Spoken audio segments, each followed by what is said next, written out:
Allergic rhinitis दिन ब दिन ये बढ़ रहा है और ये टोटली पोल्यूशन रिलेटेड प्रॉब्लम है। कुछ तो बॉडी का टाइप भी होता है, कुछ लोग एलर्जिक होते हैं, उनका शरीर वैसा होता है। और आजकल जो है कि पोल्यूशन इतना बढ़ गया है, एयर पोल्यूशन भी है उसमें, जो बढ़ा है वो दिन पर दिन बढ़ रहा है। तो उसके वजह से एलर्जिक राइनाइटिस अभी जो पॉपुलेशन में देखें तो वो बहुत ज़्यादा मिलता है।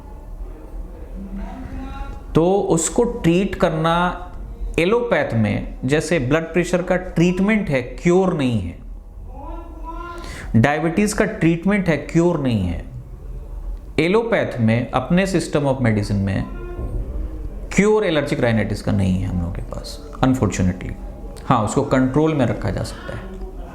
एलर्जिक राइनाइटिस भी साइनोसाइटिस से मिलता जुलता प्रॉब्लम होता है, लेकिन हाँ उसमें सर्दी ज़्यादा नहीं रहता है पेशेंट को, छींक आती है, नाक हमेशा नोचते रहना पड़ता है, आँखों के आसपास काले धब्बे पड़ जाते हैं, इरिटेशन आँख में भी होता है।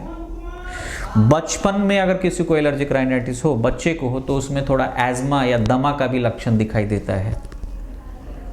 तो ये साइनोसाइटिस से मिलता जुलता प्रॉब्लम है, लेकिन इसका ट्रीटमेंट हम लोग करते हैं, क्योर नहीं कर पाते। अभी तक वैसा कोई मेडिसिन नहीं है जो इसको क्योर कर दे।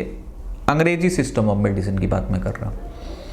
तो उसमें हम लोग के पास 2-3 चीज़ें हैं, 2-3 दवाइयाँ हैं और कुछ टेस्ट हैं जिसमें हम लोग ब्लड में एलर्जी के मार्कर्स को मेज़र करते हैं।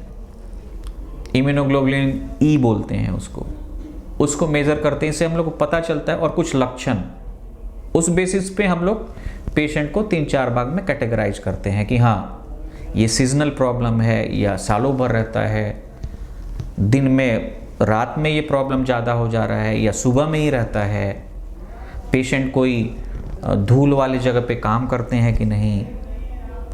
तो ये सब फैक्टर देख के फिर हम लोग डिसाइड करते हैं कि पेशेंट को किस कैटेगरी में डालना है और उसके हिसाब से हम लोग कुछ दवा सलाह देते हैं, कुछ अपने लाइफस्टाइल को चेंज करने का सलाह देते हैं। तो इस तरह से उसको कंट्रोल में हम लोग लाते हैं, लेकिन हाँ क्योर नहीं कर सकते हैं।